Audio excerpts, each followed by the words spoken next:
Welcome to Why America? I'm Leeja Miller. Last week, ProPublica released this doozy of a report. We found that more than 170 U.S. citizens have been held by immigration agents. They've been kicked, dragged, and detained for days.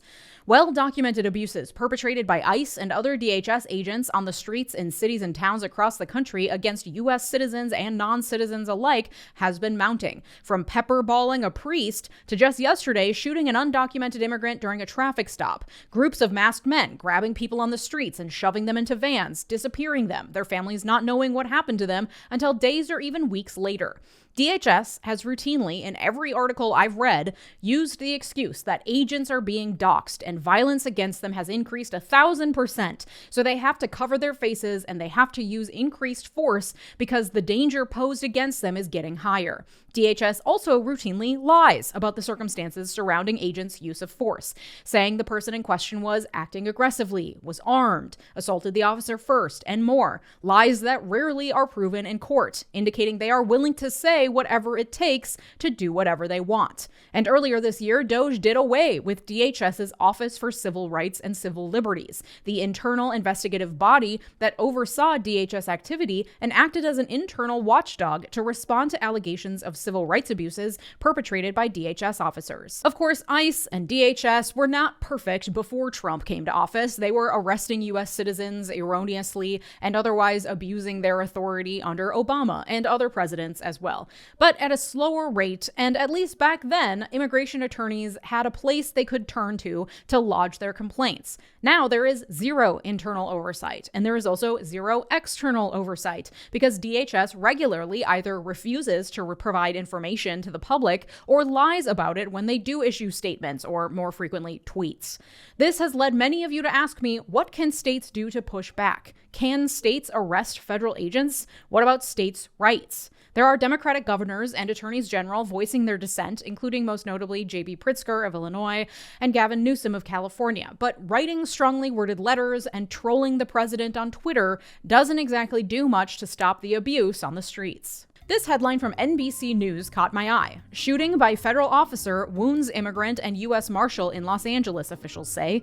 Using the Ground News browser extension, I can see that in the U.S., NBC News is considered left-leaning. To get the big picture, I can click on full coverage, which will show me coverage of the same story from publications across the political spectrum. My partner on today's video, Ground News, uses 3 independent monitoring organizations to assess the bias rating for each publication. Each news monitoring organization has their own methodology, including editorial reviews, blind bias surveys, independent reviews, and third-party research. These are legitimately independent organizations, but they are limited by the data available to them. Their analysis is done in the context of the U.S. political system, and our Overton window has shifted so far right that NBC News is considered left-leaning. And that tells you a lot about the context within which the media you're consuming operates. And thanks to Ground News, I get even more context, including how factual each publication is and who owns it, giving me a well-rounded idea of the motivations, biases, and accuracy of the news I'm consuming. Wouldn't it be great if everyone in America had that much information about the news they consume? Because depending on where you or your family members get the news, you're going to get very different takes on the same story. This is where Ground News comes in and why I've been using them for over a year. Today's partner, Ground News, is an app and website that offers tools to help you critically analyze the news you read, providing context to understand the full picture. I feel better equipped to make sense of what's happening in the world without being influenced by just one perspective. And listen, I'm not the only one who loves Ground News. The Nobel Peace Center even called it an excellent way to stay informed, avoid echo chambers, and expand your worldview. I'm always really impressed with Ground News, and I genuinely think that they're a great resource. If you want to stay informed on U.S. politics and more, subscribe through this QR code or my link below at ground.news/Leeja for 40% off this unlimited access Vantage plan. It comes out to $5 a month for unlimited access to all the features I've mentioned. Thanks, Ground News. So what can states do to push back against federal use of force? Well, it turns out there's a long history of states pushing back against federal policies they disagree with. Especially relevant to our discussion today is the state opposition leading up to the U.S. Civil War. A helpful piece from the State Democracy Research Initiative at the University of Wisconsin Law School, linked in the sources below, says, quote, "In the mid-1800s, some northern states opposed to the Fugitive Slave Act charged U.S. Marshals for capturing or failing to release previously enslaved individuals. In some some of these cases, state courts first ordered the marshals to release captured individuals under a writ of habeas corpus, and the marshals were then charged with criminal contempt and taken into custody if they disobeyed. The marshals typically then sought relief in federal court, also under writs of habeas corpus. In one prominent episode, Wisconsin authorities arrested an enslaver and 2 U.S. deputy marshals, charging them with kidnapping and assault and battery for capturing and jailing a previously enslaved person. A federal court ultimately ordered release of the trio, however, on the ground that they were acting in accordance with federal law.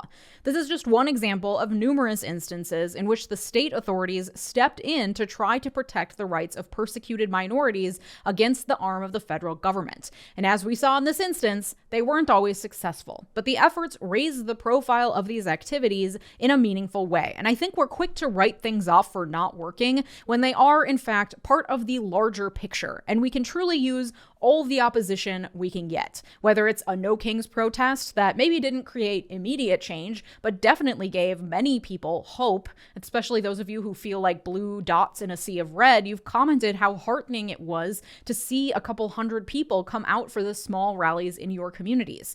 You cannot underestimate the kind of long-term impact that can have on organizing an opposition. Just in small towns alone, hundreds if not thousands of people across the country on Saturday realized they're not alone and made connections within their communities. Similarly, don't underestimate the power of a state coming forward and saying, we will do whatever we can to protect our citizens from the federal government agents who are abusing our people, and then actually acting on that promise. And yeah, sometimes it won't work, but we have to keep the big picture and the long game in mind here. One area that does provide a great deal of protection for federal agents against state actions is claiming immunity. They were acting within the scope of their job and therefore can't be held accountable for their actions. But even that isn't an absolute protection. Federal agents and officers are not categorically immune. They are only immune if their actions are necessary to carry out a lawful federal duty. A lawful federal duty. And in acting out their lawful federal duty, the officer must act with reasonable care and prudence under the circumstances. If they act unreasonably, if they break the law, if they're acting outside of their official duties, they do not get immunity.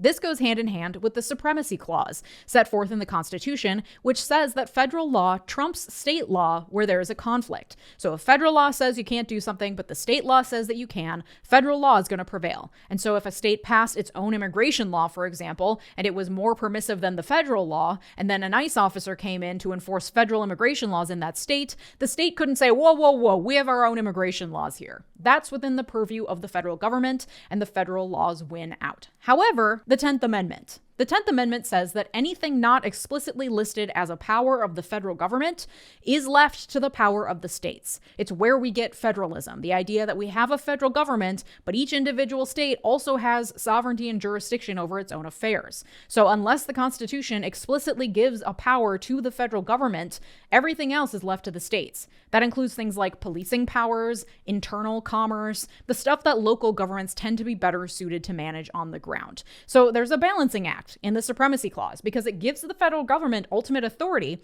but only over the limited areas listed in the Constitution. Now, this has been expanded over the centuries to include things like education, medical regulation, and more because of federal funding, interstate commerce, etc. But for a long time, states' rights was the rallying cry of the right when they didn't agree with liberal administrations. Now the tables have turned, and it is the left calling for the states to exercise their rights and powers to rein in a belligerent administration. But generally speaking, when it comes to immigration enforcement and enforcing federal criminal laws, the feds necessarily have to enter into different states in order to do their work. So generally, federal courts have held that federal agents have immunity if 1, the federal official was doing something authorized by federal law, and 2, the official's actions were necessary and proper in fulfilling their federal duties. A case from 1890 called In Re Neagle is the main Supreme Court precedent we have on the issue. In it, the court held that state law is displaced if it imposes burdens on a federal officer's attempts to protect federal interests or execute federal law, even if no federal statute specifically authorizes the federal official's conduct, as was the case here. Neagle established a 2-pronged test for this type of immunity from state criminal law. 1, was the officer performing an act that federal law authorized him to perform? And 2, were his actions necessary and proper to fulfilling his federal duties? If the federal officer satisfies this test, he or she is immune from prosecution for violation of state law. So in theory, then, even if an ICE officer kills someone or assaults a U.S. citizen, they get immunity if they pass that two-pronged test. And this is only in theory, though, because the Supreme Court has provided relatively little guidance on these analyses beyond In re Nagel, which again is from 1890. So it really depends on the judge and the state, though I'm sure that this Supreme Court would love a case to come before it so it could give Trump even more power, because even if the lawsuit starts in state court and is being handled entirely by a state's judiciary, if the federal agent claims they were acting within the scope of their duties, they can actually request the state be moved from state court over to federal court, because their defense rests in federal law, specifically the Supremacy Clause immunity. So any situation where a state attempts to thwart the illegal actions of ICE within its own jurisdiction would likely eventually end up in the Supreme Court. This, of course, all hinges on whether the federal officer acted reasonably within their duties and under lawful orders. Is it reasonable to shoot tear gas into a person's frog costume, to shoot a priest with a pepper ball at point-blank range, to kneel on the neck of a 79-year-old car wash owner, breaking his ribs, holding him for days, and offering him zero medical attention? When you have the DHS denying allegations at every turn, that becomes at least partly a question of fact that the lower courts have to figure out, because the federal officer and every federal official will claim that the use of force was reasonable, and it'll be the word and weight of the entire federal government against the word of a few people they abused or wrongfully detained. Luckily, bystanders have been filming. There is also body cam footage. We have access to tools to help establish facts in a way that makes them harder to question, though, of course, AI is thwarting some of that. So do continue to film the abuse you see for the public record and for potential court records. And in theory, once the facts of the case are viewed and established in the lower courts, the Supreme Court has to take those facts as fact. The government can't just run to the Supreme Court and whine and say the lower court didn't believe them. I mean, technically they can, but it's pretty hard to get higher courts to undermine the findings of fact by a lower court. They are meant to honor them as fact and just analyze how the law applies to those established facts. But as we've seen, the Supreme Court was fine with seeing the fact of racial profiling perpetrated by ICE officers and saying, under the law, that's fine and dandy. So who knows? If given the opportunity, the Supreme Court could find that all of those acts I listed were perfectly reasonable and necessary for the agents to perform their duties. Nevertheless, once again, I think states should be prosecuting as many of these cases as possible in order to assert their authority and rights against abuse by federal agents. There are also arguments states could be making regarding the anti-commandeering principle, a Supreme Court precedent that holds that the federal government cannot commandeer states into the service of the government or into doing something that would normally be a state's right to make decisions about. So, for example, originally the Affordable Care Act required states to expand Medicaid eligibility or face complete Medicaid cuts, which the court found to be undue coercion from the federal government in violation of the anti-commandeering principle.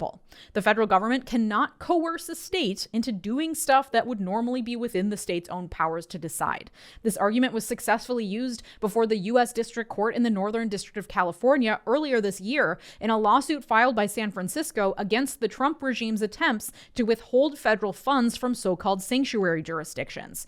The court in that case wrote, quote, "The 2025 executive order's directives to withhold or freeze federal funding to sanctuary jurisdictions also violate the 10th Amendment because they impose coercive conditions intended to commandeer local officials into enforcing federal immigration practices and law." This anti-commandeering argument is best for states to use in these types of larger issues where Trump is dangling funding over their head to try to force them to take action, especially when it comes to their own police powers, which are pretty well protected as part of states' rights. To thwart the actions of individual officers and ICE as a whole, it's likely the route of arresting and charging ICE officers individually for state criminal offenses that would send a strong message that the state is watching and will not put up with illegal acts on its streets, even if perpetrated by federal officials. Why aren't we seeing more of these lawsuits? Well, this gets messy. It takes up state resources that are often lacking. It's very gray. It's not black and white. And there's no guarantee that it would be a winning strategy, that it would simply be written off as a political charade, no matter how clearly an officer's actions violate state criminal law. Not to mention the fact that people like Leeja James, the Attorney General of New York, who's attempted to hold Trump accountable over numerous offenses, has faced repeated, targeted backlash from the Trump regime. It would mean a concerted effort at all levels of state government by people willing to put their necks on the line to fight back. And I'm not saying those people don't exist, so I hope it becomes a growing trend. I'm just not seeing it at the level I personally would like to. So consider this my call to arms, for legal reasons I mean that metaphorically, for state prosecutors and attorneys general to aggressively investigate and prosecute the actions of federal agents in your states, because ample evidence indicates that ICE agents are acting in ways that are unreasonable and against the law. Not only are they using excessive force and assaulting people in the process, their actions do not enforce any written or existing laws. There is no federal law that mandates the arrest and detention of U.S. citizens who are not credibly accused of doing anything wrong. There is no federal law that mandates physical abuse and assault against unarmed civilians by ICE agents. They are not acting in ways that enforce federal laws. They are acting against the law, and they should be held accountable as such. But let's go over specifically what DHS officers can and cannot do, because it's important to know your rights. And when I say DHS officers, that's an umbrella term to refer to ICE officers, Customs and Border Patrol agents, etc. All the arms of the Gestapo controlled underneath DHS, the Department of Homeland Security. Officers have a lot of leeway to stop you, search you, ask for your documents, and more when you are at a border crossing or an airport. They also have the right to stop you and ask your citizenship at a traffic stop. They are allowed to detain people without a warrant if they have reasonable suspicion that that individual person is violating immigration laws, and if they believe that the person would escape if they took the time to get a warrant. Typically, even without a warrant, their arrests should be based on individualized suspicion that the person that they are targeting is violating immigration laws. But guidance from DHS has led to dragnet raids where they arrest first and then create the individualized suspicion later. This is not how the law works, and individuals getting erroneously caught up in those dragnets are suing as a result. And individual lawsuits are important. There are many nonprofit legal organizations doing great work representing individuals pro bono who've been assaulted or otherwise abused by DHS officers. But they're just a drop in the bucket, which is why the power of the full state and multiple of them needs to come out against illegal activities perpetrated by DHS officers. DHS officers can also arrest citizens if they are acting violently towards the officer or impeding their ability to do their job. Of course, DHS has been lying over and over about this every time they arrest a citizen. DHS officers are required to identify themselves as agents as soon as it is practical and safe to do so during an arrest. They don't have to give their names, but they have to identify themselves as agents and of what agency. They are only allowed to refuse to identify themselves during emergency situations, which is rarely the case when they're pulling people into unmarked vehicles as they're just walking down the sidewalk in broad daylight. Again, DHS will deny. They'll say the officers have seen increased violence and doxing against them, and then they provide zero evidence of said violence or doxing, and usually when sued by the people they abuse, their claims don't hold up in court. So there is growing evidence that DHS officers are not acting within the confines of any federal laws. DHS officers are also still beholden to the laws of the state within which they are operating. Those laws include laws against assault and murder, anti-corruption laws, and civil rights laws under state constitutions.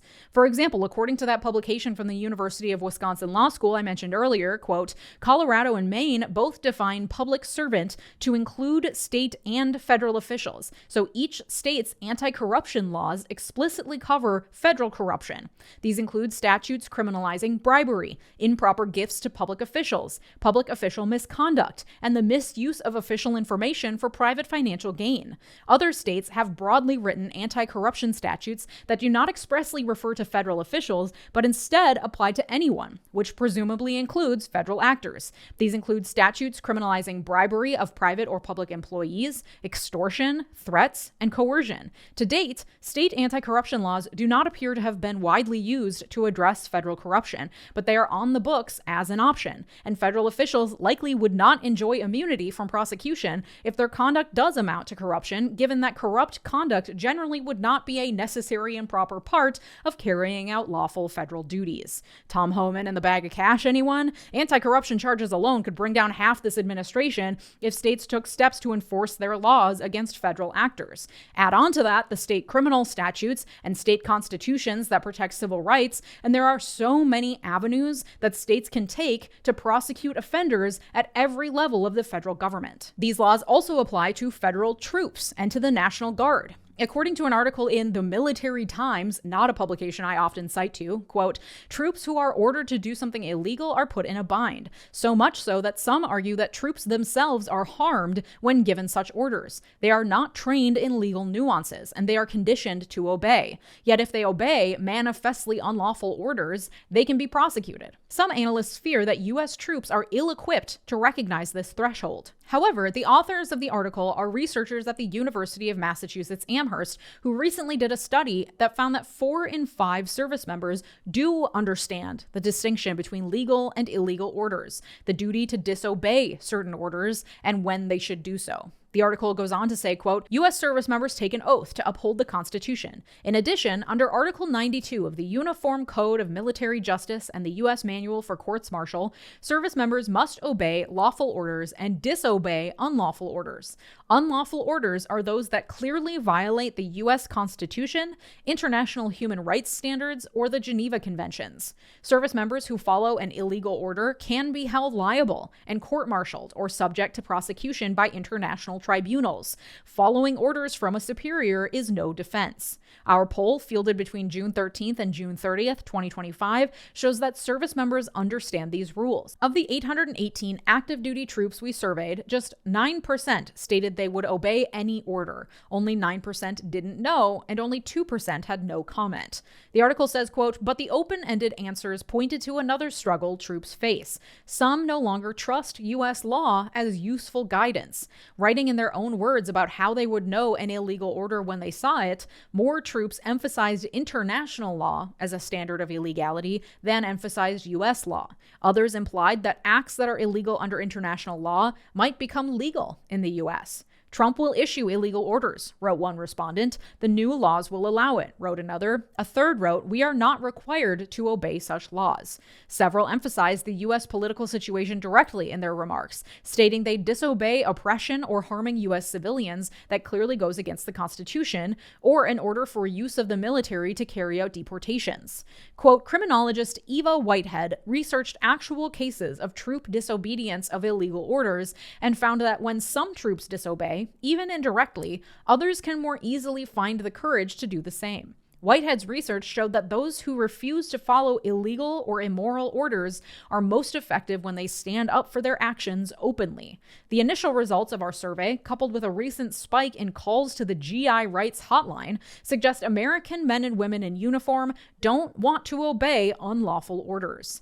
And as a reminder, the Trump administration fired the lawyers in the military that would provide guidance to officers on the law and how to follow it. So they are operating based on limited legal knowledge, but the numbers are somewhat heartening that there is a large percentage of military personnel who take very seriously their duty to disobey unlawful orders. That, combined with the very subdued reaction that Trump and Hegseth received in that room full of high-level military officials a few weeks ago, does give me some hope that our military personnel, by and large, have moral and ethical compasses, at least when it comes to being turned against U.S. civilians. Obviously, I'm not talking about the numerous war crimes and crimes against humanity committed around the world by the U.S. military. Let's not get carried away. And for an individual soldier to decide that an order is illegal, they likely face an uphill battle. According to the Memphis Commercial Appeal, quote, under the present deployments, the legality of the orders is dubious, but historically, it's not within the ken of any individual service members to make a decision, said John W. Hall, a professor of military history at the University of Wisconsin-Madison, a lack of legal options hasn't stopped U.S. soldiers from resisting orders in the past. The U.S. has had a democratic tradition when it comes to military service, where though you pay a price for dissent, when that occurs, it's a warning to the political leadership that even the troops who are ordered to do these things will speak out, said David Courtwright, a professor at the Notre Dame Kroc Institute for International Peace Studies. Courtwright participated in that kind of resistance himself after being drafted to serve in the Vietnam War. Stationed in New York, he participated in protests in Manhattan when he was off duty and signed a petition against the war. His efforts to resist got him reassigned to a base in Texas, where all we did was clean the barracks floor continuously for months, said Courtwright. If you join in protests, you have to know or expect you could face punishment. Commanders never like it when their soldiers disagree with the mission. But back with Vietnam, we didn't care, he said. The thinking soldier is a real thing. Thank goodness for our society. We're not just robots. And it may be that with increased deployment on the ground in the U.S., the National Guard at least will get ample opportunity to exercise that judgment. And the Supreme Court seems poised to increase those opportunities tenfold. The court just agreed to hear Trump v. Illinois. This is a request off their shadow docket, so it's not a full oral argument type case, but instead an emergency order that they've been asked by the Trump regime to make a quick ruling on. The case comes out of the fight over troop deployment in Chicago. Two separate federal courts have already ruled that Trump doesn't have the authority to federalize the National Guard against the wishes of the state leadership.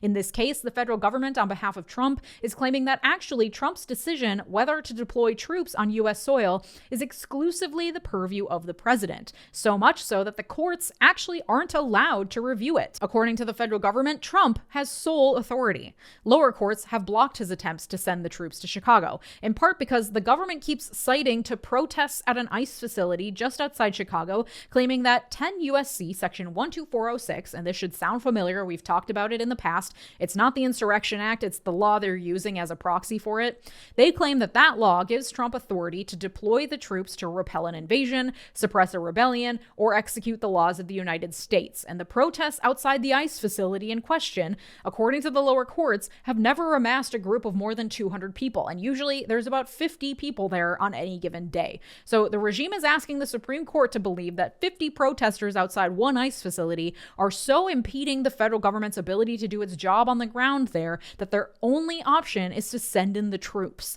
And the lower courts haven't bought it.